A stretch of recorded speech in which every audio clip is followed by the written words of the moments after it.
ಇನ್ನು ಕಾಂಗ್ರೆಸ್ನಲ್ಲಿ ಮತ್ತೊಮ್ಮೆ ಸಿಎಂ ಕುರ್ಚಿ ಕಾಳಗದ ಸದ್ದು ಶುರುವಾದಂತಿದೆ. ಲೋಕಸಭೆಯಲ್ಲಿ ಹೆಚ್ಚಿನ ಸೀಟು ಗೆಲ್ಲದೇ ಇದ್ರೆ ಸಿಎಂ ರಾಜೀನಾಮೆ ಕೊಡಬೇಕಾಗುತ್ತೆ ಅಂತ ಹೇಳಿದ್ದು ಬಿಜೆಪಿ ನಾಯಕರಿಗೆ ಮೃಷ್ಟಾನ ಸಿಕ್ಕಂತಾಗಿದೆ. ನಮ್ಮ ಸರ್ಕಾರ ಏನಾದರೂ ಹೆಚ್ಚಿನ ಸೀಟ ಲೋಕಸಭೆಯಲ್ಲಿ ನಾವು ಗಳಿಸಲಿಲ್ಲ ಅಂತಂದ್ರೆ ನೈತಿಕ ಹೊಣೆ ಹೊತ್ತು ಸಿದ್ದರಾಮಯ್ಯ ಅವರು ರಾಜೀನಾಮೆ ಕೊಡಬೇಕಾಗುತ್ತೆ. ಬಿಜೆಪಿಯಲ್ಲಿ ಆಗಲಿ ಜನತಾದಳದಲ್ಲಾಗಲಿ ಇಲ್ಲ. ಸಿದ್ದರಾಮಯ್ಯನವರು ಇಳಿಸುವಂತ ಗ್ಯಾಂಗು ಕಾಂಗ್ರೆಸ್ ಅಲ್ಲೇ ಇದೆ.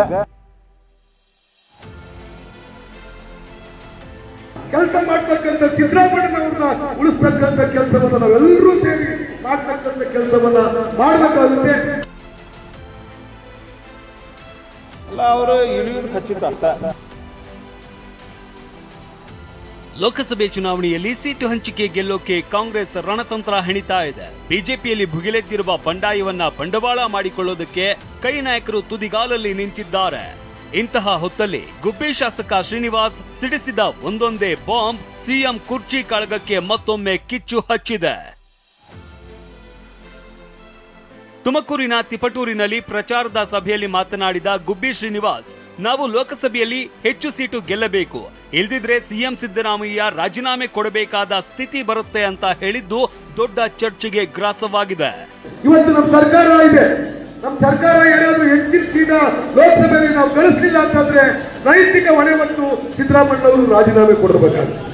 ಇವತ್ತು ನಮ್ಮ ಸರ್ಕಾರ ಇದೆ, ನಮ್ಮ ಸರ್ಕಾರ ಏನಾದರೂ ಹೆಚ್ಚಿನ ಸೀಟ ಲೋಕಸಭೆಯಲ್ಲಿ ನಾವು ಗಳಿಸಲಿಲ್ಲ ಅಂತಂದ್ರೆ ನೈತಿಕ ಹೊಣೆ ಹೊತ್ತು ಸಿದ್ದರಾಮಯ್ಯ ಅವರು ರಾಜೀನಾಮೆ ಕೊಡಬೇಕಾಗುತ್ತೆ. ಆ ಒಂದು ಕಾರಣಕ್ಕೆ ಅತ್ಯಂತ ಪ್ರಾಮಾಣಿಕವಾಗಿ ಬಡವರ ಪರ, ಶೋಷಿತರ ಪರ ಕೆಲಸ ಮಾಡ್ತಕ್ಕಂಥ ಸಿದ್ದರಾಮಯ್ಯನವ್ರನ್ನ ಉಳಿಸ್ತಕ್ಕಂಥ ಕೆಲಸವನ್ನ ನಾವೆಲ್ಲರೂ ಸೇರಿ ಮಾಡ್ತಕ್ಕಂಥ ಕೆಲಸವನ್ನ ಮಾಡಬೇಕಾಗುತ್ತೆ. ಆ ನಿಟ್ಟಿನಲ್ಲಿ ಎಲ್ಲರೂ ಕೂಡ ಪ್ರಯತ್ನವನ್ನ ಕೊಡೋಣ ಅಂತ ಹೇಳ್ಬಿಟ್ಟು ಈ ಸಂದರ್ಭದಲ್ಲಿ ಅಂತ ಎಲ್ಲರಿಗೂ ಒಳ್ಳೆದಾಗಲಿ ಅಂತ ಹಾರೈಸಿ ನನ್ನ ಮಾತು ಮುಗಿಸ್ತೀನಿ. ಜೈ ಕರ್ನಾಟಕ. ಗುಬ್ಬಿ ಶ್ರೀನಿವಾಸ್ ಮಾತಿಗೆ ರಿಯಾಕ್ಷನ್ ಕೊಟ್ಟ ಸಿಎಂ ಸಿದ್ದರಾಮಯ್ಯ, ಅವರು ಯಾವ ಅರ್ಥದಲ್ಲಿ ಹೇಳಿದ್ದಾರೋ ಗೊತ್ತಿಲ್ಲ, ತಿಳ್ಕೊಂಡು ಮಾತನಾಡ್ತೇನೆ ಅಂದ್ರು. ಚುನಾವಣೆ ರಿಸಲ್ಟ್ ನಂತರದಲ್ಲಿ ಸಿಎಂ ಬದಲಾವಣೆ ಆಗುತ್ತೆ ಅಂತ ಹೇಳ್ತಾ ಇದ್ದಾರೆ. ಯಾವ ಕಾಂಟೆಕ್ಸ್ಟ್ ಅಲ್ಲಿ ಹೇಳಿದ್ದಾರೆ ಅಂತ ಗೊತ್ತಿಲ್ಲ ನನಗೆ. ಆ ಕಾಂಟೆಕ್ಸ್ಟ್ ತಿಳ್ಕೊಂಡು ಮಾತಾಡ್ತೀನಿ. ಈಗ ನೀವೇನ್ ಮಾಡ್ತೀರಿ, ಕಾಂಟೆಕ್ಸ್ಟ್ ಬಿಟ್ಬಿಟ್ಟು ಕೇಳ್ತೀರಿ. ಕಾಂಟೆಕ್ಸ್ಟ್ ಏನು ಅಂತ ಗೊತ್ತಿಲ್ಲ ನನಗೆ. Look in to the context and then react.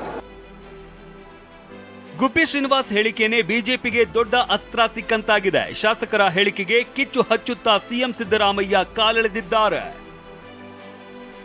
ನನ್ಗನ್ಸ್ತತೆ ಸಿದ್ದರಾಮಯ್ಯನವರ ಇಳಿಸುವಂತ ಗ್ಯಾಂಗು ಬಿಜೆಪಿಯಲ್ಲಿ ಆಗಲಿ ಜನತಾದಳದಲ್ಲಾಗಲಿ ಇಲ್ಲ.